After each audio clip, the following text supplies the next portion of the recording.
Hi everyone! Weekend na naman at mayroon na naman tayong makabuluhang bagay na pag-uusapan.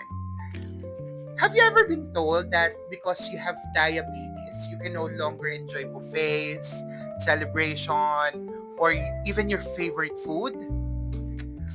Well, that's one of the biggest misconceptions about diabetes.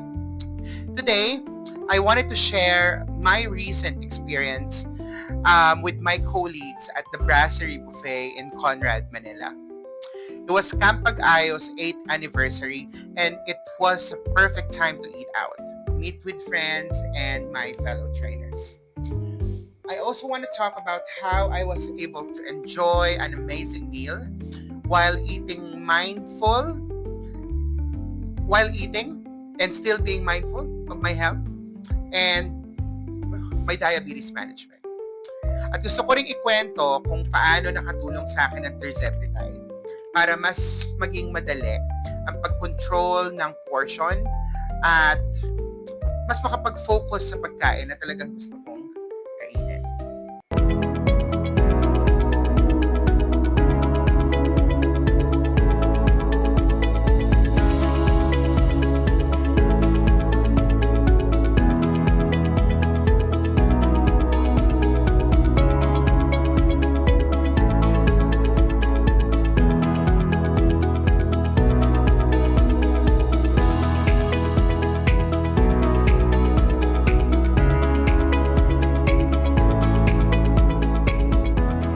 Well, for those who don't know, I am living with diabetes.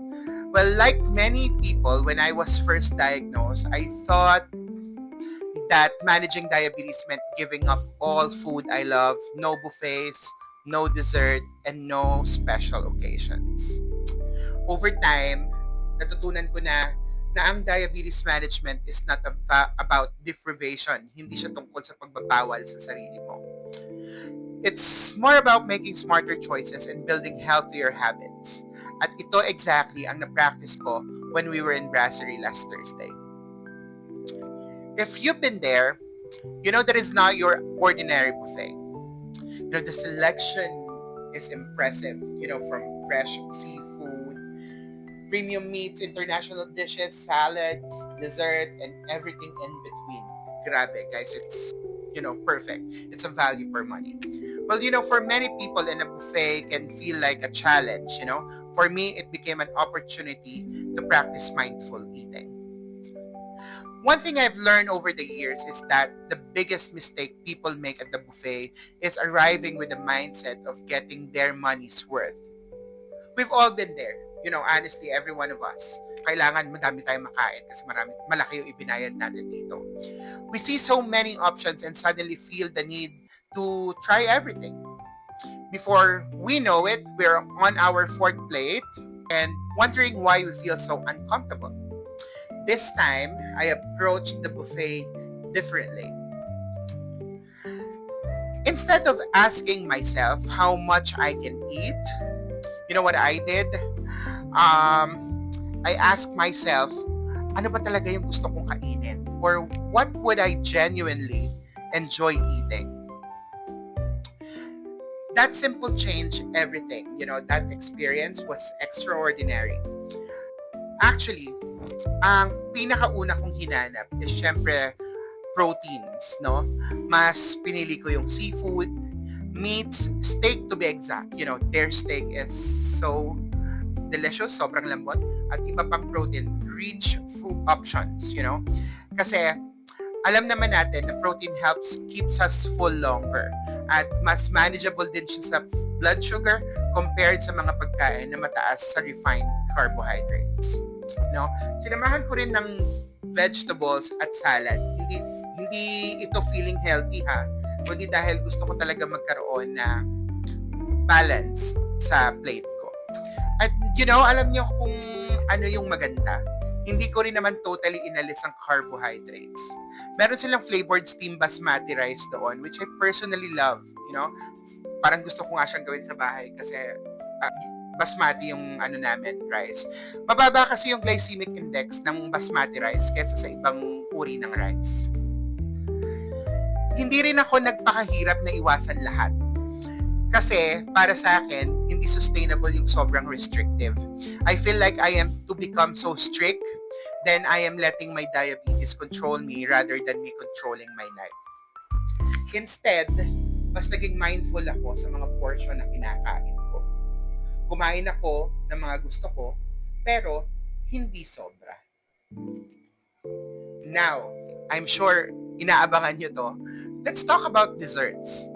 Well, most of the desserts talaga ay matatamis. Because if you are ever been to Brasserie, you know the dessert station can be very, very tempting. Now, years ago, I would probably have felt pressured to try every desserts available. But this time, I focused on quality over quantity. So, meron silang parfait doon which I really, really or personally love.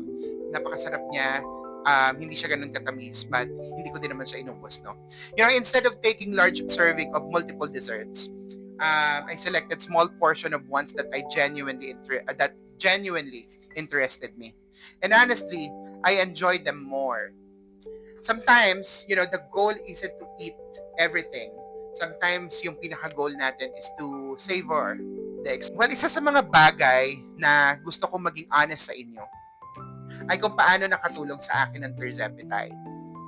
Again lagi niyong tatandaan, iba-iba ang experience ng bawat tao at dapat lagi itong guided ng mga healthcare provider. Pero, personally, malaking tulong talaga siya sa akin. One thing that I noticed is that madali kong maramdaman na busog na pala ako. At mas tahimik yung tinatawag nilang food noise. Yung bang pakiramdam na kahit busog ka na, gusto mo pa rin kumain. Yung laging may temptation na bumalik ka pa para sa isa pang plate. Nung nasa buffet kami, hindi ko naramdaman yung urge na paulit-ulit bumalik para lang kumain ng kumain. Nakafocus ako sa pagkain na gusto ko, na-enjoy ko yung company ng mga kasama ko, at nung nabusog na ako, okay na. Like parang kape na yung hinahanap ko. Hindi ko na kinailangang pilitin yung sarili ko actually. At siguro, ito yung pinakamahalagang realization ko. Living with diabetes doesn't mean that you stop living. Hindi ibig sabihin na bawal ka nang sumama sa mga celebration. Hindi ibig sabihin na kailangan mong matakot. Matakot sa pagkain. What it means is learning how to create a healthier relationship with food. Learning to enjoy food without letting food control you. Or without letting your urge to eat control you. Well, at para sa akin, yun yung tunay na goal. Hindi yung perfection. Hindi mo kailangan maging perfect. Hindi deprivation or yung pagiging deprived, hindi siya punishment, kundi balance lang. Balance. Ganun. So if you're living with diabetes, and if you're trying to lose weight, improve your health, or make better food choices, well, here's something I'd like you to remember. You do not need or you don't have to be perfect. You don't have to avoid every celebration, and you don't have to say no to every buffet invitation. The key is learning how to make choices that work for your body and your goal. Well, for me, that meant focusing on protein, enjoying vegetables, being mindful of portion, and using the tools available to me, including Tirzepatide, to help support healthier habits. Well, at the end of the day, I didn't leave Brasserie feeling deprived. Nakain ko yung mga gusto kong kainin at masaya ako doon. Hindi rin ako sobrang bundat na bundat. I felt just, fine. I left feeling satisfied, happy, and reminded that living with diabetes doesn't mean stopping yourself from enjoying life experiences. It simply means enjoying them differently and perhaps even more intentionally. Well then guys, thank you so much for watching. And if you're on your own diabetes, weight loss, or health journey, I'd love to hear about your experiences in the comments below. Thank you very much and see you in my next video.